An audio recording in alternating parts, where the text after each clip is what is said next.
제가 이제 계속해서 클레오파트라는 흑인이 아닐 가능성이 높다라고 말씀을 드렸지만 흑인의 혼혈일 가능성이 아주 없지는 않다. 그러니까 제가 계속 이렇게 말씀드리는 게 흑인은 아니지만 흑인 혼혈은 있을 수도 있다고 말할 수 있을 것 같다. 먹먹물 화법이네요. 그렇죠. 지금부터는 본격적으로 정말 클레오파트라가 어떻게 생겼었는지 이 부분에 대해서 좀 말씀을 드리려고 해요. 지금 이제 보고 계시는 것도 클레오파트라일 것으로 추정되는 두상이에요. 이거는 이탈리아 로마 근교에서 이제 발굴된 것이고 로마의 이제 제일 중요한 도로 중에 하나인 그 아피아가도 발견이 됐고 이제 만들어진 시점이 클레오파트라가 로마를 방문했었던 기원전 46년에서 44년 사이 정도인 것으로 여겨지는 그런 두상이고 또 클레오파트라가 자주 했던 것으로 여겨지는 머리 스타일, 이제 멜론형 머리 스타일이라고 하는데 머리를 뒤로 이렇게 따는 그런 스타일인데 그래서 이제 그냥 클레오파트라라고 그냥 추정하는 거예요. 근데 클레오파트라가 아닐 수도 있다고 저는 생각해요. 저 머리 스타일을 클레오파트라만 한 건 아니고 당시에 이 그리스 세계에서 유행하던 머리 스타일이었다 보니까 이탈리아에 살고 있던 뭐 여성들이라면 누구나 사실은 뭐 따라할 수 있었던 머리 스타일이고 그래서 이제 그런 측면에서 사실상 뭐 클레오파트라라고 일반적으로 얘기되고 있지만 사실 클레오파트라라고 딱 결정적으로 말하기에는 조금 근거가 부족하다. 그리고 그 전에 제가 깜빡할 뻔했어요. 제가 사실은 선물을 하나 갖고 왔는데 클레오파트라예요. 요건데 그 플레이모빌 클레오파트라인데 사실은 저도 이거를 2번에 걸쳐서 3개를 선물을 받은 적이 있어요. 근데 되게 괜찮아서 3개를 지금 사놨어요. 선물로? 예, 선물로 드리려고 사놨는데 때마침 또 클레오파트라 이야기를 하게 돼서 이거를 갖고 왔습니다. 꽤 그럴싸해요. 보시면 이게 들고 있는 물건도 이게 이제 헤카랑 요 도리깨는 넥헤크라고 하는데 파라오들이 주로 들고 있던 성물이고 거기에 지금 관을 보시면 여기 우라이오스 코브라 달려 있어요. 상당히 정확한 묘사라고 할 수가 있습니다. 자, 그래서 이것도 이제 클레오파트라를 묘사한 것 중에 하나인데 보여드렸었던 이 석상 같은 경우는 말씀드린 것처럼 클레오파트라의 가능성이 있지만 근거는 그렇게 충분하지 않다. 그래서 진짜 클레오파트라를 묘사한 것들이 있어요. 동전. 그러니까 주화에 새겨져 있는 모습은 정말 클레오파트라예요. 왜냐하면 클레오파트라 시대에 클레오파트라의 이름으로 이제 제조된 동전이기 때문에 아까 보셨던 석상이랑 똑같은 머리 스타일을 하고 있어요. 그러네요. 생긴 게 비슷해요. 모르겠어요. 그러니까 느낌은 비슷한데 이게 정말 똑같다고 해야 될지는 잘 모르겠어요. 근데 일단은 코어가 조금 높은 편이고 턱이 좀 있고 이제 그런 어떤 모습을 보여줍니다. 그러니까 뭐 전형적인 어쨌건 서구인의 모습을 하고 있기는 해요. 그런데 이게 정말 절대적으로 완전히 클레오파트라의 모습을 그대로 이제 그려서 표현을 한 것이냐라고 했을 때 또 그 부분은 분명하진 않아요. 왜냐하면 이렇게 주화를 만든다는 것은 대체로 선전용이거든요. 지배자들이 자기의 어떤 통치 권위를 드러내기 위해서 자신의 모습을 주화에다가 새기는 경우가 많은데 그런 경우에는 그냥 있는 그대로의 모습보다는 어느 정도 계산된 모습을 표현할 가능성이 높아요. 근데 이제 허용 범위가 있잖아요. 완전 이렇게 안 생겼는데 할 수는 없잖아요. 근데 그것도 사실은 알 수는 없어요. 이거는 클레오파트라가 비교적 젊었을 때의 모습으로 여겨지고 다음 주화를 보시면은 이런 모습이거든요. 꽤 많이 달라요. 하지만 이제 코에 생김새가 뾰족하죠. 뾰족하고 흑인의 느낌은 아니거든요. 그렇죠. 그러니까 이런 것들을 근거로 클레오파트라가 흑인이다라는 주장에 대해서 그건 그렇게 합리적이지 않은 주장이다라고 얘기할 수 있게 되는 거죠. 요거는 의심의 여지 없이 클레오파트라를 표현하기 위해서 만들어진 물건들이니까. 이거는 뭐 클레오파트라가 아니고 기뉴 같아요. 기뉴 특전대? 저는 체인지. 그 장면 되게 인상적이었어요. 개구리요? 개구리. 그리고 기뉴 특전대가 처음에 나왔을 때는 정말 넘사벽으로 센 것처럼 느껴졌었는데 프리드 나오고 나서는 그냥 뭐 인플레가 급격해지죠. 맞아요. 그래서 이것도 클레오파트라 7세다라고 이제 말씀을 드릴 수가 있겠고 근데 이제 주화에 묘사되어 있는 클레오파트라들은 약간 다 그리스 스타일로 묘사된 것들이고 이집트 스타일로 묘사된 클레오파트라도 있어요. 요것도 클레오파트라일 것으로 여겨지는 모습이긴 한데 이것도 분명하지는 않아요. 안 입었어요 이렇게? 입었어요. 딱 붙는 옷이죠. 보시면 여기 이제 치맛자락 보이시죠 이렇게. 엄청나게 딱 붙는 옷을 입고 있는 모습으로. 이건 안 입은 걸로 쳐야 될 것 같은데 이 정도면. 왜냐면 이제 그 이집트 제작한 거 보면 여기 사이를 채우잖아요. 거의 이게 있다고 치더라도 의미가 없는 수준으로. 맞아요. 근데 이런 식으로 여성의 신체를 더 적나라하게 표현하기 시작한 거는 그리스 문화가 들어오면서부터예요. 그 이전 시대에는 이 정도로 적나라하게 여성의 신체를 표현하진 않았었거든요. 근데 요거 보면은 또 아리송하네요. 또. 그러니까 얼굴 자체를 이집트 스타일로 지금 표현을 해놓고 있는데 물론 이제 이집트 스타일은 뒤에서도 말씀을 드리겠지만 이집트에서 어떤 시각자로 이런 어떤 조형물들을 만든다라는 것은 그 사람의 실제 모습을 완전히 표현하려고 하는 건 아니거든요. 기능성을 염두에 두고서 만든 것이기 때문에. 그리고 다음 것도 이제 클레오파트라로 여겨지는 모습이에요. 이것도 역시 분명하지가 않은데 여기에 이제 보시면은 어깨에 이렇게 카르투시가 쓰여져 있고 오른쪽 어깨에 클레오파트라 이름이 쓰여져 있기는 해요. 저거는 무조건 클레오파트라 7세의 이름을 쓸 때 사용되는 방식이거든요. 왜냐하면 클레오파트라 7세 이전의 클레오파트라들은 실질적으로 파라오가 된 적은 없기 때문에 이름을 카르투시 안에 저렇게 쓰진 않아요. 그런데 저 이름 자체가 이 석상을 만들 때 쓰여진 것인지 아니면 나중에 뭐 누군가가 그냥 임의로 써놓은 것인지 또 분명하지 않아요. 왜냐면 이게 뭔가 어떤 계산된 글쓰기는 아니기 때문에 그래서 이제 분명하진 않다. 클레오파트라가 제작해서 선물용으로 이름 써가지고 보냈을 수도 있을까요? 그랬을 수도 있죠. 모든 가능성은 열려 있습니다. 근거가 분명하지 않을 때는 모든 가능성 염두에 둬야죠. 사인 굿즈. 근데 굿즈까지는 아닐 수도 있죠. 뭐 본인 얼굴이 아니고 그냥 이쁜 여자상을 만들어서 예, 본인 그럴 사인 수 넣어서 있죠. 클레오파트라가 선물함. 뭐 이런 느낌일 수도 있지 않을까? 이런 근데 생각을 해봤습니다. 어쨌건 왕실과 관련된 여성인 거는 거의 분명해요. 그렇게 판단할 수 있는 근거는 나중에 뒤에서 말씀드리겠지만 이마에 이렇게 코브라가 3개가 있어요. 이마에 코브라를 새긴다라는 것은 저 여성이 파라오거나 아니면은 정말 최상위층의 왕족이거나 여성 왕족들도 최상위층의 경우에는 코브라를 사용하는 경우가 있거든요. 뭐 왕비라던가. 그러니까 어쨌건 최상위층 이집트 왕족의 여성이다라고는 이야기를 할 수 있습니다. 거의 정황상 클레오파트라일 확률이 농후하네요. 그래서 보통 클레오파트라고 얘기를 많이 하죠. 근데 대부분의 이집트 스타일로 묘사되어 있는 또 그리스 스타일도 마찬가지인데 주화를 제외하고 나서는 대체로 이런 식이에요. 그러니까 뭐 정황상 클레오파트라일 것이다라고 이제 보통 이제 생각을 하기 때문에 클레오파트라라고 얘기는 하지만 100% 이건 클레오파트라다라고 이제 말할 수는 없는 경우가 대부분이에요. 근데 이집트 스타일로 표현된 클레오파트라 가운데서도 이건 100% 클레오파트라다, 무조건 101%다라고 말할 수 있는 모습이 있는데 그게 바로 이거예요. 요거는 100%. 이건 100%. 왜냐면은 이거는 여기 클레오파트라 이름도 쓰여져 있고 이게 클레오파트라고요. 요게 이제 클레오파트라의 아들이 프톨마 15세예요. 이거는 무조건 파라오고 여기 이름도 파라오식으로 쓰여져 있고 이거의 덴데라 하토르 신전인데 여기에 이거를 새길 수 있었을 여성 파라오는 클레오파트라 7세밖에 없어요. 그러니까 이거는 뭐 그냥 무조건 99.999999% 정도 클레오파트라다라고 말할 수 있어요. 근데 이제 사실 이 이집트 스타일로 묘사되어 있는 클레오파트라 여기서도 당연히 흑인으로 묘사되어 있진 않아요. 이런 모습들을 가지고 클레오파트라의 생김새를 이야기하는 거는 사실 무의미해요. 왜냐하면 뭐 그리스 계통의 표현도 사실 뭐 상당 부분 정치적인 어떤 메시지가 담겨져 있는 모습으로 표현되긴 하는데 이집트 스타일의 저런 표현들은 그냥 정치적인 메시지예요. 그 자체로 실제의 모습을 표현하려고 하는 의지가 거의 없어요. 그러니까 이집트에서 파라오의 모습을 표현할 때에는 거의 항상 가장 이상적인 모습으로 그 사람을 묘사를 하는데 대표적인 예가 요거죠. 투트모스 3세라고 하는 이제 파라오인데 정말 멋있는 모습으로 표현이 돼요. 젊은 남성, 그다음에 적당한 근육, 날렵한 몸매 이런 방식으로. 사실 이 작품은 진짜 멋있어요. 정말 되게 훌륭한 작품을 볼 때 어디 뭐 미술품도 마찬가지지만 직접 보면 약간 이제 저는 순간적으로 뭔가 이 온 세상이 뮤트되는 느낌을 받거든요. 이 작품도 처음 봤을 때 그런 느낌 받았어요. 그러면은 좀 약간 집중해야 되거나 주변에 소음이 많으면은 휴대폰을 꺼내서 투트모스 3세를 사진을 검색해서 보고 노이즈 캔슬링 자체적으로 하는. 뭐 그러면 좋겠는데 이게 실물을 봐야 돼.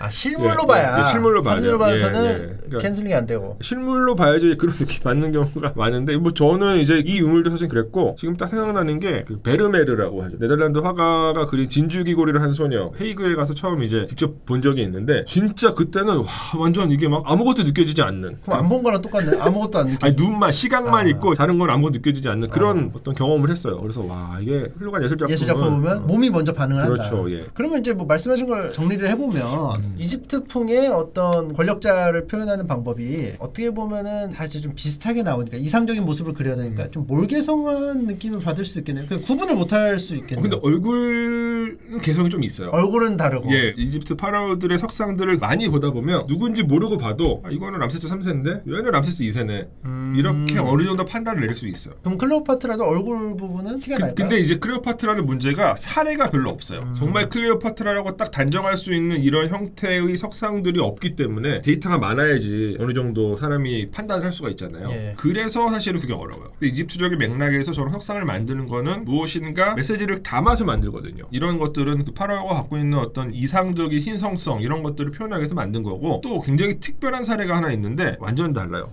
이거 이제 아케나텐인데 파라오거든요. 일반적으로 이집트 파라오들은 굉장히 이제 이상적인 젊은 남성의 모습으로 표현되는데 이 아케나텐만큼은 기괴한 모습으로 표현이 돼요. 좀 큰 집 사람들 같이 무릎을 기든 것 같이. 약간 그렇죠. 근데 다리는 잘려 있는 상태고 그 엉덩이가 이렇게 큰 거예요. 뱃살이 좀 처져 있고. 좀 처져 있네요. 그리고 얼굴이 길쭉하고 그런 모습으로 표현이 돼요. 이 시대의 이 파라오만. 왜 그럴까요? 사실 몰라요, 잘. 진짜 이렇게 생겨가지고 본인이 그렇게 만들길 바랬을 수도 있겠네요. 미화하지 말고 있는 그대로. 그러니까 그렇게 주장하는 학자들도 있었어요. 근데 이 사람 아케나텐으로 추정되는 시신도 실제로 미라가 이제 발견이 됐는데 그 미라는 그런 특성은 없었어요. 그럼 이렇게 뭐 파라오가 이게 진짜 아름답게 생겼다고 생각해서 욕을 한 거죠. 이렇게 안 생겼어. 예. 그러니까 지금 말씀하신 부분이 더 설득력 있다고 생각을 하는데 이 시기에는 저렇게 표현해야 될 필요가 있었을 수 있어요. 이 아케나텐이 행했던 여러 실천 중에서 하나가 이집트는 기본적으로 다신교 사회라고 아까도 말씀드렸잖아요. 네. 근데 이 파라오 시대 때는 모든 신들을 다 부정을 하고 아텐이라고 하는 딱 하나의 신만 인정을 하는 그런 식의 종교 개혁을 시도를 해요, 이 사람이. 그리고 그 과정에서 신이랑 직접 대면할 수 있는 존재는 오로지 파라오뿐이다. 파라오만이 신이랑 직접 교감을 할 수 있다라고 주장을 해요. 그러니까 뭐 여러 가지 역사적인 배경이 있는데 뭐 그 이전에 엄청나게 권력이 비대해진 다른 신관 집단을 견제하기 위해서 이런 식의 이데올로기를 제안했다라고 보통 설명을 하죠. 근데 이제 그렇게 되니까 자기가 이제 인류를 대표해서 신을 만나야 되는 존재인데 인류를 대표를 하려고 하니까 자기 남성이니까 전체 인류에는 남성도 있고 여성도 있잖아요. 그래서 자신의 신체에 남성성과 여성성을 동시에 부여하는 그런 모습으로 자기를 표현했을 것이다 라고 설명하는 것이 저는 설득력이 있다고 생각해요. 정확한 이유는 알 수 없지만 여러 가지 정황상 그런 식으로 이제 남성임에도 불구하고 이제 전신상을 보면 진짜로 엉덩이 부분이 이렇게 커요. 허벅지 되게 굵고 허리 되게 잘록하고 약간 여성의 신체를 조금 과장해서 표현한 느낌이 나요. 그렇지만 남성이죠. 가슴이나 이런 것들은 다 남성적으로 표현을 하니까. 그래서 남성성과 여성성을 동시에 이제 표현을 하기 위해서 석상을 만들었을 것이다 라고 생각을 합니다. 여기를 기점으로 약간 여성 느낌. 그렇죠. 예. 위는 남성 그렇죠. 느낌. 그렇죠. 여기 얼굴은 되게 중성적으로. 예. 그래서 여기서 제가 드리고 싶은 말씀은 그러니까 이집트적인 맥락에서 어떤 파라오의 모습을 묘사한다라는 것은 기저에는 어떤 정치적인 메시지를 담아서 이 말씀을 드리고 싶어요. 그래서 또 하나의 사례를 조금 소개를 하자면 하셉스투라는 신화국시대 여성 파라오의 석상이에요. 이분은 진짜 여자예요. 여잔데 이제 파라오가 된 거죠. 제위 초창기에는 파라오로 자신을 그리면서도 여성성을 포기하지 않아요. 여성으로서의 모습을 같이 표현하는 파라오상을 만드는데 제위 후반부가 되면 될수록 이런 여성성을 드러내지 않고 그냥 자기를 남성으로 표현하기 시작합니다. 뭐 예를 들어서 이런 거죠. 이런 식으로. 예, 이것도 하셨을 텐데 그냥 남성이에요. 턱수염도 달고 있고 남성의 모습으로 자기를 표현하기 시작해요. 그러니까 아마도 어떤 여성이 이제 파라오를 수행하는 데 있어가지고 사회적인 저항이 분명히 있었을 거고 그렇기 때문에 정치적으로 여성성을 감추고 자신을 남성으로 이제 표현하기 시작했다. 그래서 좀 편하려고 자기 편하려고. 사실은 남겨져 있는 클레오파트라를 표현한 구조라든가 뭐 석상이라든가 이런 것들만을 가지고 클레오파트라의 생김새를 딱 단정적으로 판단하기는 조금 어려움이 있어요. 그래서 아까 이제 뭐 하와스나 뭐 이집트 관광 보고부에서 내놓은 공식적 논평을 보면 이런 클레오파트라를 묘사한 사례들이 있는데 어떻게 흑인으로 보냐 이렇게 주장을 하거든요. 근데 사실은 저는 거기서 얘기하고 있는 그 클레오파트라를 묘사한 것들을 근거 삼아서 클레오파트라는 흑인이 아니다, 백인이다라고 이야기하기에는 조금 그 근거가 좀 빈약하다라고 생각을 해요. 왜냐면 이런 식의 사례가 있기 때문에. 예. 뭐 이걸 토대로 흑인은 아닐 것이다라고 얘기하는 것이 아니라 그냥 정황상 종합적으로 봤을 때 흑인의 가능성이 매우 낮다라고 보는 게 합리적이라고 저는 생각하는 거죠. 그래서 사실 이제 그 퀸 클레오파트라에서는 클레오파트라를 흑인으로 묘사했지만 서구권에서 만들어진 클레오파트라를 묘사한 작품들을 보면 클레오파트라를 전형적인 어떤 서구 출신으로 묘사를 해요. 사실 아까 이제 이것도 사실은 거의 그냥 이 피부도 되게 하얗게 이제 표현을 했죠. 그러니까 전형적인 이 그 백인의 모습으로 이제 표현을 하고 있는데 과거에도 마찬가지였어요. 사실 클레오파트라는 서구인들한테는 정말 많이 콘텐츠로 활용된 인물이에요. 그러니까 뭐 제가 여기 써놨는데 클레오파트라를 주제로 해서 만들어진 이 대중문화 작품들이 1899년, 1908년, 1912년, 1917년, 1924년, 34년, 35년, 43년, 45년, 47년, 53년, 54년, 57년,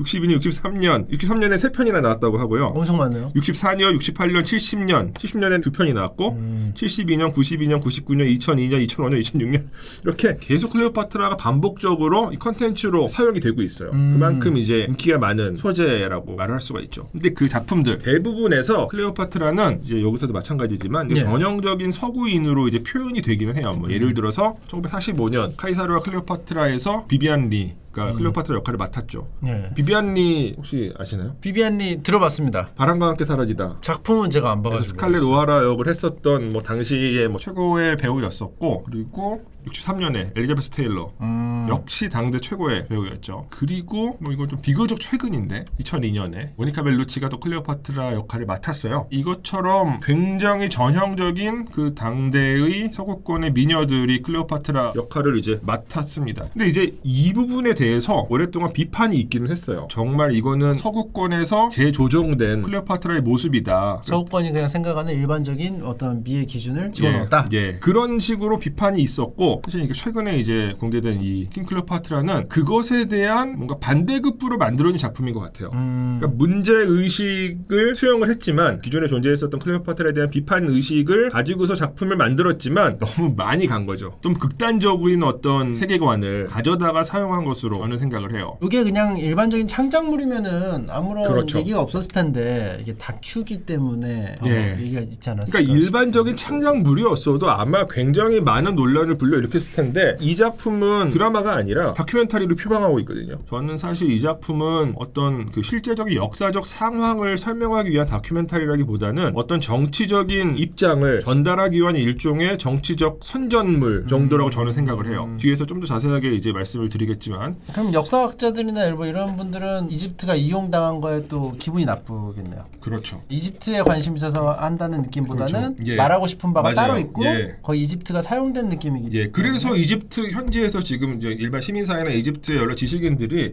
이 작품에 대해서 문제 제기를 하는 이유가 사실 그것 때문이에요. 이집트를 왜 이런 식으로 왜곡해서 사용을 하냐. 그리고 이제 다큐멘터리 그 어떤 퀄리티 자체도 전반적으로 좀 그거는 그냥 보세요. 봐야 돼요. 예, 직접 보시면 제가 왜 이런 그렇구나. 반응을 보이는지 보통 이제 어느 정도만 돼. 돼도 확신을 가지고 말을 안 하잖아요. 보통 사람들이. 예. 근데 그렇게 많은 의견들이 있다는 거는 뭔가 퀄리티 면에 있어서도 그러니까 클레오파트라만 흑인으로 묘사했으면은 뭐 그럴 수도 있겠다라고 생각을 이제 할 텐데, 이 작품을 보면 클레오파트라만이 아니라 그 이집트 문명의 주요한 일원들도 흑인으로 묘사하려고 하는 경향이 있어요. 그러니까 여기에는 특정한 정치적 일종의 세계관이 담겨져 있어요. 그거를 이제 보통은 아프로센츄리즘, 그러니까 아프리카 중심주의라고 하는 정치적인 견해, 이런 것들이 기조에 깔려 있다고 생각을 하는데, 그거는 제가 뒤에서 좀 말씀을 드리겠고, 사실 제가 이제 계속해서 클레오파트라는 흑인이 아닐 가능성이 높다라고 말씀을 드렸지만, 그것과 더불어서 전형적인 흑인은 아니지만 흑인의 혼혈일 가능성이 아주 없지는 않다라고 여지를 좀 남겨놓는데, 그렇게 말할 수 있는 몇 가지 근거 중에 가장 확실한 근거가 클레오파트라의 여동생으로 추정되는 유골 때문이에요. 클레오파트라 여동생이 이제 아르시노의 4세인데 아르시노의 4세가 카이사르한테 잡혀서 로마에 끌려가서 로마에서 개선식을 할 때 일종의 어떤 전시품으로 전시가 됐었고, 그리고 나서 카이사르가 아르시노의 4세를 죽이지는 않고 클레오파트라나 이집트의 위협이 될 수가 있는 존재니까 유배를 보내는데, 그 유배를 보낸 지역이 여기예요. 그러니까 요거는 이제 그 켈수스 도서관이라고 하는 로마 시대 도서관 유적이고, 이 도서관 유적이 있는 전체 도시 이름이 이제 에페수스인데, 이 에페수스에 있는 아르테미스 신전, 요거는 이제 모형이에요. 근데 원래 이제 에페수스에 굉장히 큰 아르테미스 신전이 있었다라고 전해지는데, 이 신전에다가 유배를 보내요. 그리고 나서 나중에 안토니우스가 죽이죠. 근데 그 죽었을 때 아르시노의 4세의 나이가 이제 20살이 안 된 젊은 상태였을 것으로 추정이 되는데, 근데 에페수스 지역에서 1904년에 어떤 무덤이 발견이 돼요. 그리고 여기가 무덤이에요? 그러니까 이거는 무덤 겉면을 다 떼온 거예요. 이 무덤의 석재를 다 떼온 거죠. 요게 1904년에 처음 발견이 됐고, 그 에페수스 지역에서 그 다음에 1929년에 본격적으로 이제 발굴이 돼요. 그리고 나서 나중에 이 무덤에서 10대 여성으로 추정되는 시신의 유골이 발견이 돼요. 아마도 그 여동생. 그러니까 이제 정황상 이 무덤이 만들어진 제작 시점이 기원전 뭐 40년 전일 것으로 여겨지고, 그리고 이 정도 무덤을 쓸 정도면 정말 그 사회 내에서 정말 최고위층 여성이었을 것이고, 정황상 이건 아르시노의 무덤일 가능성이 높다 없다라는 판단이 내려지긴 했어요. 이제 그러고서 좀 잊혀졌는데 그러고 나서 1990년대부터 재조사가 이제 이루어지기 시작했고 그때 이 무덤에서 발견된 유골에 대한 분석이 좀 있었거든요. 근데 문제는 이제 시신의 다른 부분들 이제 몸통뼈라든가 뭐 팔다리 뼈 같은 것들은 현재도 남아 있어요. 그래서 그 실물 유골을 가지고 조사를 할 수가 있었는데 이유는 알 수 없지만 이 두개골 그러니까 머리뼈는 지금은 사라진 상태예요. 근데 그 죽은 사람의 어떤 인종적인 정체성을 판단하기 위해서 사실 머리뼈가 제일 중요하거든요. 그래서 1929년 당시에 발굴이 이루어졌을 때에 기록된 여러 그 보고서 그런 것들을 토대로 복원을 좀 해보니까 뭐 여러 가지 이제 신체적인 비율이나 이런 것도 따져봤을 때 약간 아프리카 계통의 가능성이 좀 있는데 라는 판단이 내려졌어요. 그리고 그때 이루어진 조사를 토대로 이거를 이제 컴퓨터를 사용해서 복원을 했죠. 복원을 한 모습이 이래요. 그러니까 이 작업은 영국 그 스코틀랜드 던디 대학교에서 이 작업을 했는데 이 던디 대학교는 이런 그 남아있는 유골을 가지고 사람의 모습을 복원하는 데 있어서 거의 뭐 세계 최고의 기술력을 갖고 있는 학교예요. 그래서 이제 이런 어떤 그 작업을 해서 보니까 전형적인 흑인이라고 하기는 어렵지만 분명히 그 흑인 혼혈인 것 같다라는 판단이 내려졌죠. 그래서 이런 어떤 연구들을 토대로 아르시노에 같은 경우는 이 사람도 정확하게 엄마가 누군지 몰라요. 아버지는 프톨레마 12세지만 어머니는 누군지 정확하지 않고 그러다 보니까 어머니가 아프리카 계통이었나? 할머니도 누군지 정확히 모르니까 할머니가 아프리카 계통이었나? 혹은 뭐 그 이전에 혼혈이 이렇게 이루어지지 않았을까라는 판단이 내려지게 된 거죠. 근데 이제 문제는 그 무덤이 진짜 아르시노의 무덤인지도 분명하지 않아요. 첫 번째는. 두 번째는 이런 복원 작업을 했지만 두개골이 없었어요. 1920년대에 기록해놓은 기록만을 가지고서 복원을 한 것이기 때문에 오차가 있을 수 있고 또 하나는 실제적인 어떤 골격의 사이즈와 비율만을 가지고 인종적 정체성을 판단하는 것 자체가 상당히 무리한 시도일 수도 있어요. 그리고 이제 이집트 투텔마이스 왕조라고 하는 그 사회 정황상 아프리카 계통의 혼혈이 이제 흘러 들어왔을 수는 있지만 이 데이터만을 가지고 아르시노에가 뭐 흑인 혼혈이다라고 주장하기는 조금 무리가 있죠. 가능성을 살펴보는 정도의 계기는 되지만 이거는 이제 어쨌거나 아르시노의 사례예요. 그리고 아르시노에와 클레오파트라가 어머니가 같았는지 여부도 분명하지 모르죠. 않아요. 그러니까 제가 계속 이렇게 말씀드리는 게 흑인은 아니지만 흑인 혼혈은 있을 수도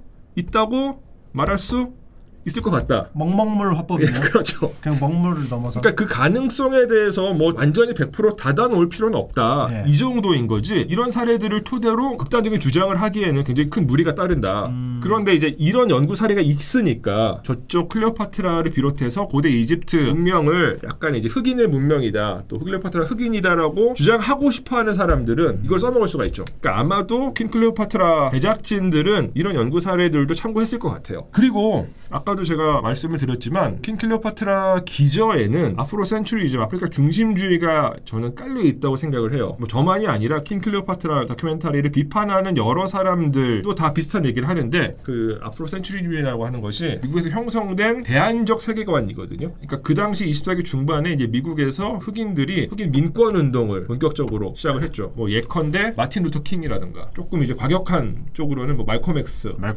그분들이 하는 실천의 밑바탕에서 그런 대안적인 세계관들이 많이 만들어졌어요. 그때에 이제 형성된 대안적 역사관이 뭐였냐면 여기 아프리카인 국가들을 표시해 놓은 건데 아프리카 대륙이 우리가 보통 사용하는 도법 때문에 되게 작아 보여서 그렇지 사실 굉장히 큰 대륙이고 어느 정도냐면은 여기가 이제 이집트거든요. 카이로에서 남쪽에 남아공까지 요하네스버그 같은 데까지의 거리가 한 7,000km가 넘어요. 그 정도면 어느 정도냐면 서울에서 이라크 바그다드까지 거리예요. 사실은 완전히 다른 공간이죠. 문화적으로나 역사적으로나 뭐 환경적으로 봤을 때 완전히 다른 공간이죠. 왜냐면은 한국과 이라크를 하나의 문화권으로 엮지 않잖아요. 기계적으로 아시아라고 하긴 하지만 아프리카도 사실은 마찬가지거든요. 그런데 우리들이 일상에서 사용하는 아프리카라는 담론 자체도 아프리카를 그냥 하나로 뭉뚱그려서 얘기하는 경우가 많이 있죠. 근데 이제 그거를 흑인 민권운동하는 사람들도 같이 썼던 거예요. 그러니까 아프리카 하면은 아프리카는 하나다. 특히 미국 쪽에 계시는 아프로 아메리칸 분들은 대부분 다 출신지가 이쪽 서아프리카거든요. 이집트는 여기 있잖아요. 근데 아프리카 하면은 고대 이집트 문명이 가장 유서가 깊고 가장 네임밸류가 높으니까 이분들은 그 이집트 문명까지도 아프리카에 포함시키는 노력을 되게 많이 했죠.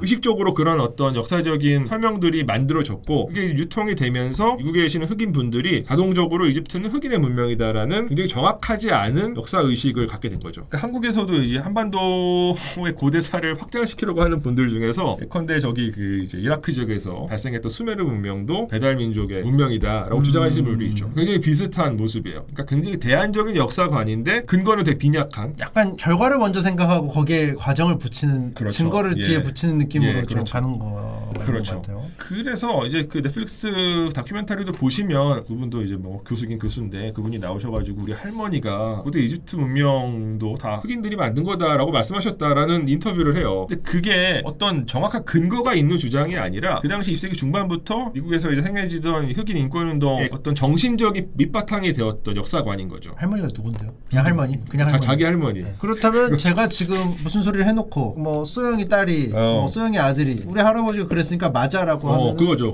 근데 이제 이런 의식은 어떤 사실적 근거에 기반한 주장이라기보다는 이미 결론이 내려진 상태죠. 그러니까 신념인 거예요, 신념. 아무리 사실적인 근거를 토대로 비판을 해도 그 비판이 이제 들어가지 않는. 믿고 싶은 부분만 좀 취사 선택하고 뭐 예. 약간 그런 모습들을 보일 수 있겠네요. 사실 근데 이 아프로 센츄리즘이 이런 식으로 약간 극단적인 역사관을 만든 어떤 그런 폐해도 있지만 아프리카 대륙에서 존재했었던 문명권들에 대한 관심이 높아지기도 했어요. 네. 뭐 이런 측면에서는 사실 긍정적인 측면이 있죠. 그리고 실제로 우리가 이제 아프리카 하면 아까도 말씀드렸지만 뭔가 하나로 생각을 하시잖아요. 이렇게 네, 뭔가 맞아요. 뭐 검은 대륙 뭐 이런 표현 써가면서 맞아요. 굉장히 부정확한 표현이고 또 아프리카 하면은 뭔가 되게 문화적으로 역사적으로 낙후되어 있는 지역이라는 인식이 많이 퍼져 있는데 사실 그렇지 않아요. 이집트 문명을 제외하고도 아프리카에 엄청나게 많은 문명권들이 있었고 또 심지어 그 중에서 어떤 국가들은 엄청나게 넓은 영토를 통치하는 제국으로 있었고. 발전하기도 했는데 여기에 보시면은 시대는 다르긴 해요. 그러니까 여러 어떤 아프리카에 존재했었던 강력한 문화권들을 좀 표시한 지도인데 여기 이제 이집트가 있죠. 이집트가 있고 여기 이제 카르타고가 있을 때 카르타고. 그다음에 여기 뭐 송가이 뭐 이런 데도 있고 다 제국이에요. 그러니까 굉장히 많은 이런 식의 아프리카도 번영했었던 역사가 분명히 있거든요. 근데 이제 이런 부분에 대해서 오히려 더 특히 서아프리카니까 더 관심을 갖고 연구를 뭐 많이 한다든가 지속적으로 이제 논의를 해가면서 이런 역사를 토대로 흑인으로서의 자랑스러운 정체성을 형성해 간다라고 했다면 더 긍정적인 효과를 냈을 거라고 생각을 하는데 갑자기 뜬금없이 이쪽 완전히 여기는 이제 문화권이 다른 지역인데 이집트 거까지 이제 어떤 흑인의 문명으로 이렇게 바꾸려는 시도가 일어났다.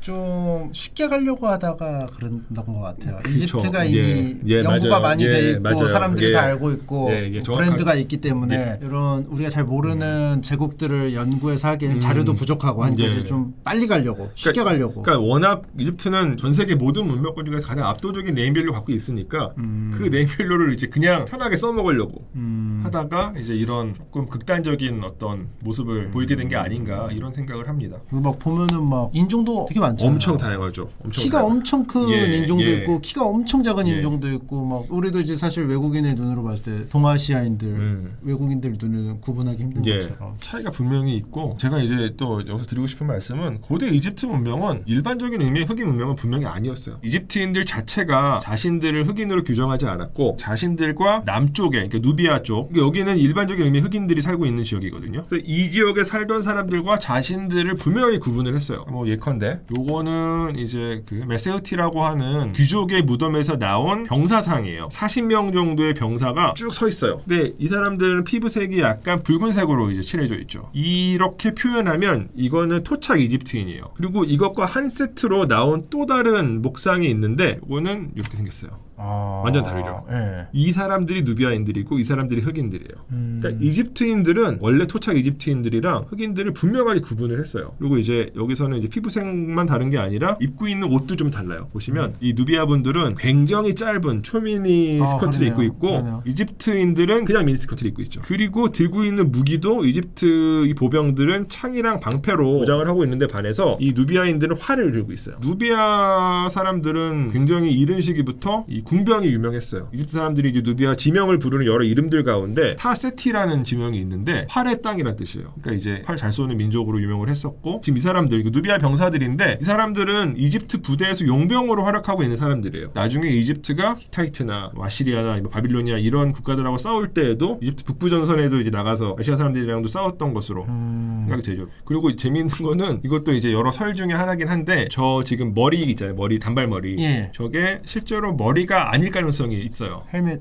헬멧인데 자기 머리카락으로 만든 헬멧. 그러니까 이제 머리카락을 계속 이제 길러가지고 잘라서 이게 뭉치면 어느 정도 충격 흡수가 되잖아요. 네. 이렇게 머리카락이 뭉쳐지면 약간 이제 앞으로처럼 만들어가지고 떴을 가능성이 있다라는 주장도 있어요. 정확한 거는 뭐 실물이 나오지는 않았지만 만약에 그렇다면은 제 생각에는 자기 머리카락의 10분의 9만 썼을 것 같아요. 10분의 1은 모아서 없는 친구 만들어주고. 그럴 수 있죠. 예. 예, 그럴 수 있죠. 또 하나 사례가 이제 요 사례가 있어요. 그 세티 1세라고 하는 파라오의 무덤 채색 부조인데 세티 1세는 여러분들이 잘 아실 람세스 2세의 아버지예요. 이게 지금 이 벽화는 조금 이제 보존 상태가 좋지가 않아서 이제 조금 헷갈리실 수도 있는데 이 사람들이 다른 민족들이에요. 네 종류의 민족이 여기 지금 그려져 있는데 그 고대 이집트인들의 어떤 뭐 세계관, 그다음에 인종관이 드러나 있는 묘사인데 제가 여기서 드리고 싶은 말씀은 고대 이집트인들은 스스로를 흑인으로 규정하지 않았다. 그러니까 이집트 사람들은 흑인은 아니었다라는 말씀을 드리고 싶어서 이거를 이제 보여드리는 거예요. 첫 번째, 이분들이 전형적인 고대 이집트인이에요. 남성의 경우에는 피부 색깔을 약간 젓갈색, 그리고 그 뒤에 오는 분들, 이분들은 아시아인들이에요. 서아시아인들. 저쪽에 이제 뭐 메소포타미아나 레반트 지역의 아시아인들이 조금 더 하얗게 그려요. 그리고 이 사람들은 치마를 입고 있는데 조금 채색이 많이 들어간 치마를 입어요. 그리고 이집트 사람들은 수염을 잘 안 기르는데 수염을 되게 덥수룩하게 기르고 있고. 아, 그러네요. 그리고 이제 단발머리. 전형적인 이제 아시아인. 그리고 그 뒤에 오는 분들이 누비아인들이에요. 누비아인. 일반적인 의미의 흑인들이죠. 피부색이 검고 머리가 곱슬머리고 입술이 두껍고 이런 모습으로 이제 표현을 합니다. 그다음에 이분들은 이집트 서부 지역 분들이에요. 보통은 리비아인들이라고 불러요. 그러니까 이집트가 이제 나일강을 중심으로 형성이 되어 있고 그 서쪽으로 사막이 쭉 펼쳐져 있는데 그 사막 지역에서 살던 일종의 이제 유목민 집단이죠. 약간 저 오른쪽에 새 캐릭터는 게임 캐릭터 생성할 때 3개 중에 고르고요. 네. 한 20렙까지 키우면 한 이런 느낌이에요. 되게 화려하진 않은데 네. 어느 정도 막 뭔가 장식 네. 요소가 있는. 근데 이제 재밌는 거는 이게 이집트인이라고 하는 범주는 사실 굉장히 이상적인 거고 이념적인 거예요. 실제로는 굉장히 많은 인구집단이 섞여가지고 살았을 거예요. 그러니까 원래 이집트는 이집트 사람들이 이집트를 지배하고 이집트를 이제 관리했지만 점차적으로 역사 과정이 진행되는 동안에 이 민족들이 한 번 이상씩은 다 이집트를 통치를 해요. 아까 이제 25왕조 같은 경우는 누비아인들. 누비아인이. 그리고 뭐 아시리아인이나 페르시아인들은 다 이쪽 계열이죠. 그리고 리비아인들도 이보다 앞서서 제 3중간기 초엽에 22왕조라는 왕조가 있어요. 22왕조는 다 리비아 출신들이에요.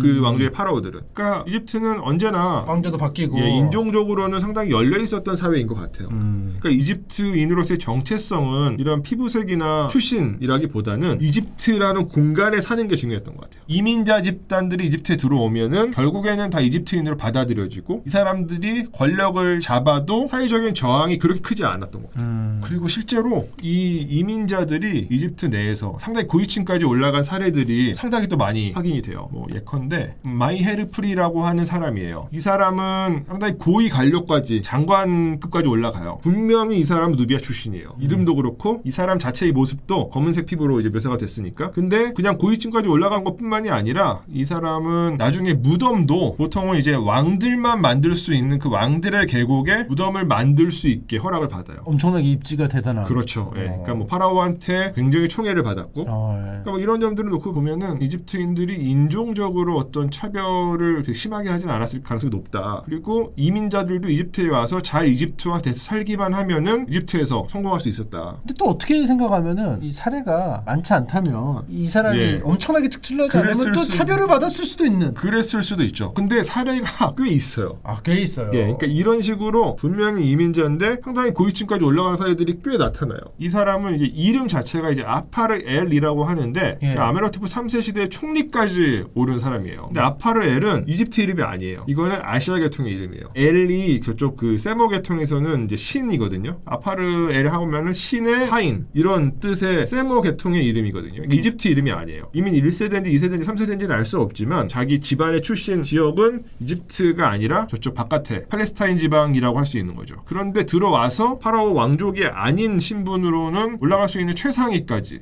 총리까지 이제 올라갔다. 어떻게 보면 이제 이집트가 되게 보수적인 사회라는 얘기를 하는데 현대적인 관점으로. 근데 또 이런 부분에서는 또 되게 개방적이면서 아예 좀 다른 기준으로 좀 굴러갔던 사회의 느낌이 맞아요. 이 사람들은 뭐랄까 이집트라는 공간이 중요했던 것 같아요. 사람의 뭐 생김새나 출신 지역 이런 것보다 이제 후대의 기록들이긴 하지만 이집트인들이 이집트인을 규정하는 방법이 뭐였냐면 이집트인은 나일강의 물을 물을 마시는 사람 이런 식의 표현도 해요. 그러니까 이집트에서 사는 게 중요하다는 얘기죠. 그렇기 때문에 이민자 집단에 대해서 비교적 관대한 모습을 좀 보이지 않았나. 또 근데 막 뭐 군사적으로 봤을 때는 철기를 되게 늦게 그렇죠. 받아들이고 예. 그 변화를 또 그렇게 좋아하지 않으면서도 땅에서 이렇게 살면 다 받아들이고. 그러니까 이 사람들은 이집트에 들어오면은 자기들의 원래 그 전통과 문화를 그냥 포기해야 되는 것 같아요. 포기해야지 이집트에서 잘 적응할 수 있었던 것 같아요. 그런 어떤 모습들이 있습니다. 그래서 이제 이집트를 흑인의 문명이다라고 주장하는 것은 사실 굉장히 무리한 시도고 극단적인 주장이고 다양한 어떤 실질적인 근거들을 토대로 반박할 수 있다. 그래서 이제 그 킹 클레오파트라는 사실 그렇게 좋은 다큐멘터리 아니라고 생각을 하고요. 그 다큐멘터리 기조에 깔려 있는 역사관이나 세계관이나 기본적인 사료를 다루는 방식들 모두 다 비판의 대상이 된다고 생각을 해요. 그래서 뭐 아직까지 보시지 않은 분들이 있다면 굳이 보실 필요는 없다. 저번 아까 보는 것도 그러니까 말을 하고 싶으면 보시는 게 좋죠. 왜냐면은 보시면 제가 왜 이렇게 말을 하는지를 아실 수 있으니까. 너도 당해봐. 약간 이건가? 너도 당해봐. 나만 볼 수 없다. 당연히 보시는 것도. 예, 그런데 한 가지 좋았던 부분이 있어요. 요거 좀 재밌다고 생각했어요. 요거예요. 요게 이제 그 앞부분에 나오는 장면이에요. 그러니까 처음에 프톨레마이스 12세가 죽고 프톨레마이스 12세의 왕위를 클레오파트라 7세랑 프톨레마이스 13세한테 계승을 할 때 이제 클레오파트라가 왕관을 쓰는 장면인데 여기에 보시면 이 왕관에 코브라가 두 개 새겨져 있잖아요. 저는 사실은 이 부분이 상당히 괜찮은 묘사라고 생각을 했어요. 예. 그러니까 이게 어쩌면 이 사람들이 실수한 걸 수도 있긴 한데 그러니까 뭐냐면 우라에우스는 이아레트라고 하는 고대 이집트 단어의 그리스식 표현이에요. 이아레트는 그냥 이집트에서 코브라, 그 이아레트를 고대 그리스에서 음차를 하면서 우라에우스라고 부르고 그래서 고대 이집트에서 사용되는 코브라 장식을 일반적으로 지금도 우라에우스라고 불러요. 그리고 저 우라에우스가 표현하고 있는 저 코브라 아제트라고 하는 여신이에요. 하이집트의 수호신이었던 그리고 나서는 전체 이제 왕실의 수호신으로 여겨지는 여신 이렇게 생각을 하시면 됩니다. 아무튼 여기서 이제 이중 우라에우스를 클레오파트라가 쓰는 모습으로 나타나는데 이 이중 우라에우스에 관해서 약간 정확하지 않은 설명들이 가끔 유통되는 걸 제가 봤어요. 저 이중 우라에우스가 25왕조를 상징한다. 그래서 이제 아마도 25왕조는 어쨌건 아프리카 그 흑인 계통의 왕조니까 그 상징성을 이 다큐멘터리에 반영하고 싶어서 이중 우라에우스를 썼을 수도 있다라고 보기도 하는데 사실 저 이중 우라에우스는 25왕조와는 크게 관계가 없어요. 그 이전부터 많이 쓰여요. 특히 여성들 사이에서. 그래서 저는 이제 요거 보면서 이거는 그래도 나름 잘 표현을 했다라고 생각을 했어요. 그러니까 뭔가 좀 이중 우라에우스는 사실 잘 표현되지 않는 양식인데 여성 왕족들이 많이 사용을 하니까 그래서 그 이중 우라에우스 사례를 좀 보여드리자면 요게 니세페트라고 하는 왕비의 석상인데 기원전 1490년 투트모스 2세 시대 때인데 보시면 이제 코브라가 2개 달려있어요. 그리고 요거는 티에 투탕카멘의 할머니인데 거기는 3개 달려있어요. 그러니까 3중도 나타나고 안 그래도 여쭤보려고 했거든요. 3중 없습니까?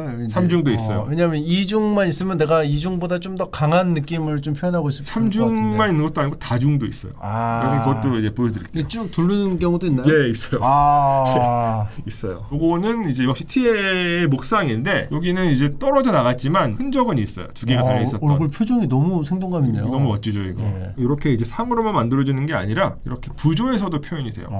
여기 네페르티티 여기 이제 보시면 이제 코브라가 2개가 이제 표현이 되어 있죠. 또 요건 네페르타리. 아까는 네페르티티, 이건 네페르타리. 네페르티티는 아케나텐의 왕비고 네페르타리는 람세스 2세의 왕비. 근데 보시면 여기도 이게 2개가 달려 있죠.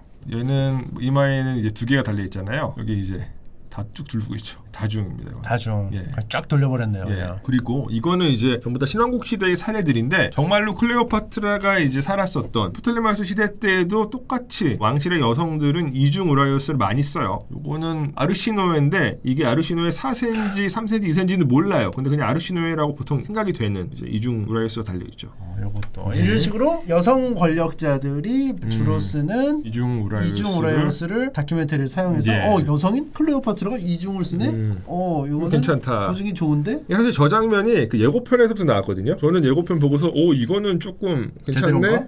근데 이제 그것만이었어요. 저는 사실 이 작품이 흑인 배우가 해도 저는 상관없다고 생각을 해요. 근데 이 작품 속에서는 단순히 배우를 흑인 배우로 사용한 것이 아니라 이집트 문명 전체를 약간 흑인의 문명으로 묘사를 하려는 그런 시도가 이제 담겨져 있었기 때문에 이게 문제가 될 수 있다고 생각을 합니다. 이제 그렇지만 제가 지금 계속 어쨌건 장황하게 말씀을 드렸는데 사실 흑인일 수도 있어요. 모르죠. 사실 알 수 없죠. 제가 이제 흑인이 아닐 가능성이 매우 높다, 흑인이라고 주장하는 것은 그렇게 합리적이지 않다라고 말씀을 드린 것은 여러 정황상 흑인의 가능성이 매우 낮기 때문에 이렇게 말씀을 드린 건데, 이거는 이제 정황 증거를 토대로 하는 주장일 뿐이고, 확신을 갖고 이야기를 하기 위해서는 클레오파트라의 시신이 발견이 돼야죠. 뭐 말씀을 들어보면은 포인트는 그건 것 같아요. 클레오파트라가 흑인이냐 흑인이지 않느냐 요거에 포커스를 맞추는 것보다는 흑인이냐는 주장과 흑인이 아니라는 주장이 뭔가 납득이 되는 과정을 거쳐야 되는데 네, 그 맞습니다. 설득 과정이 굉장히 설득력이 없기 때문에 비판을 받는 것이다. 이렇게 보면 되겠죠. 그래서 지금 이제 말씀드릴 수 있는 것은 이 정도인 것 같은데, 약간 더 분명하게 언젠가는 말씀을 드릴 수 있을 수도 있어요. 그 이유는 이분 때문인데, 캐서린 마르티네즈라고 하는 고고학자예요. 도미니카 출신이시고, 원래는 아마 이분이 이집트학을 어렸을 때부터 공부하신 분이 아니라 아마 변호사실 거예요. 원래 직업은. 굉장히 대단한 분인 게, 이분의 꿈은 클레오파트라의 무덤을 찾는 거예요. 게다가 이제 이집트학의 뭐 불모지라고 역시 할 수 있는 도미니카 공화국 출신이고, 그래서 이분이 이곳에서 지금 발굴을 해오신 지가 꽤 됐어요. 타포시리스 마그나라고 하는 지역이에요. 프톨레마스 시대의 수도였던 알렉산드리아의 서부, 이곳에 굉장히 많은 프톨레마스 시대 때 신전도 있고 무덤들도 굉장히 많이 확인이 되고 있어요. 그리고 여러 가지 정황상 이곳에 클레오파트라의 무덤이 있을 가능성이 매우 높다라는 가설들은 되게 예전부터 제기가 됐었거든요. 그런데 상당히 최근에 이거 진짜 그럴싸한데 라고 하는 유적이 발견이 됐습니다.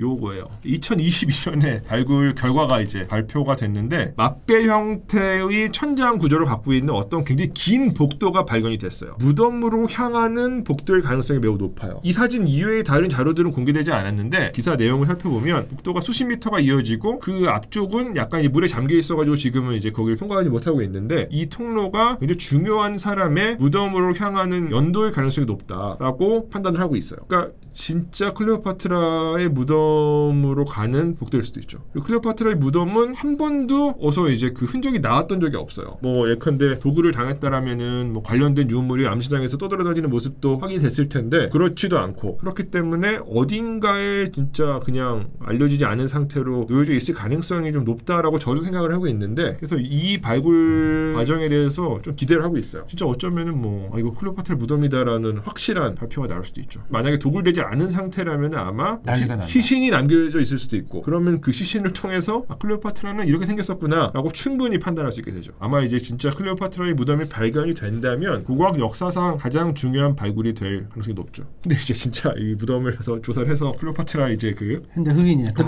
그럴 수도 있죠. 그러면 이제 저는 이제 조용히 하죠. 죄송합니다. 그러면서 원래 이제 고고학적인 어떤 주장들은 대부분 다 불안정한 상태에서 이루어지는 것들이어서, 중요한 태도는 내 주장이 이러이러한 근거를 갖고 있지만 사실은 이거는 잠정적인 것이다. 내가 주장을 할 때 사용했었던 근거들보다 더 분명한 근거들이 확실하게 나타난다라면은 내 주장을 철회하고 실수를 인정을 하는 그런 모습이 중요하다고 저는 생각을 합니다. 그래서 이제 마지막으로 정리를 좀 해보면, 클레오파트라가 일반적인 의미의 흑인의 가능성은 거의 없다. 흑인일 수도 있겠지만 거의 없다. 그리고 넷플릭스 다큐멘터리의 묘사는 정확하지 않다. 그리고 아마도 그 기저에는 그 아프로센츄리즘, 그 아프리카 중심주의라고 하는 그 어떤 세계관이 깔려 있을 것이고, 사회에서 일어나고 있는 이 움직임을 상업적으로 이용하려고 하는 어떤 목적 의식이 있지 않았을까, 그런 생각을 하고 있습니다. 그리고 아까 제가 흑인일 가능성은 거의 없다고 말씀드렸지만, 흑인 혼혈의 가능성은 그보다는 조금 더 있다. 가능성이 조금 더 있다. 일단은 모계 쪽 어머니, 할머니, 증조 할머니 중에 누군가가 뭐 아프리카 계통일 수도 있고, 왜냐하면 누군지 분명하지 않으니까. 그리고 정황상 이제 왕실의 어떤 혼인에 그리스 계통이 아닌 사람들이 혼인 상대로 삼아줬을 가능성도 있다. 그리고 아까 이제 또 설명을 드린 것처럼 클레오파트라 여동생의 경우에는 실제로 흑인 혼혈의 가능성이 빈약한 토대를 가지고서 제기된 주장이긴 하지만 가능성이 뭐 조금 있어 보이니까, 만약에 그렇다라면은 클레오파트라도 그럴 수도 있지 않을까, 이렇게는 이야기해 볼 수 있을 것 같아요. 그리고 이 모든 얘기는 네 번째, 다 정황상 그렇다는 것이고, 확정적인 물증은 아직까지 확보되지 않았다. 그래서 클레오파트라의 무덤과 시신이 실제로 발견되기를 기대한다. 이 정도로 이제 일단 말씀을 드리겠습니다. 제가 그 다큐멘터리를 보지는 않았지만 커뮤니티에서 짤로도는 거로만 좀 접했거든요. 예. 그래서 그냥 키워드적으로 클레오파트라 진짜 흑인인가 아닌가, 흑인이 아니라면 왜 아닐까, 왜 사람들이 이렇게 막 화를 내고 열을 낼까 했는데, 소장님의 말씀을 좀 쭉 들어가 보니까 확실히 왜 화가 났는지도 이해가 좀 됐고, 왜 아니라고 하는지 주장이 근거도 이제 잘 확인하면서 이해도 됐고, 그리고 지구인 관점에서 봤을 때 넓은 의미로 인류의 역사는 우리의 역사다 그렇죠. 예. 이렇게 정리해보면서 예. 오늘 특강 그렇습니다. 감사 인사 예. 드리고 마무리 지어보도록 예, 하겠습니다. 아유, 고맙습니다. 사실은 뒤에 그 인디아나 존스도 있었고 예. 특별히 이제 진행하셨던 이집트 특강 시리즈도 있었는데 네. 시간 관계상 하지 못했고요. 여기서 마무리를 좀 잡으려고. 이제 아무튼 오늘 고생 많으셨습니다. 오늘 너무 즐거웠습니다. 안녕. 안녕.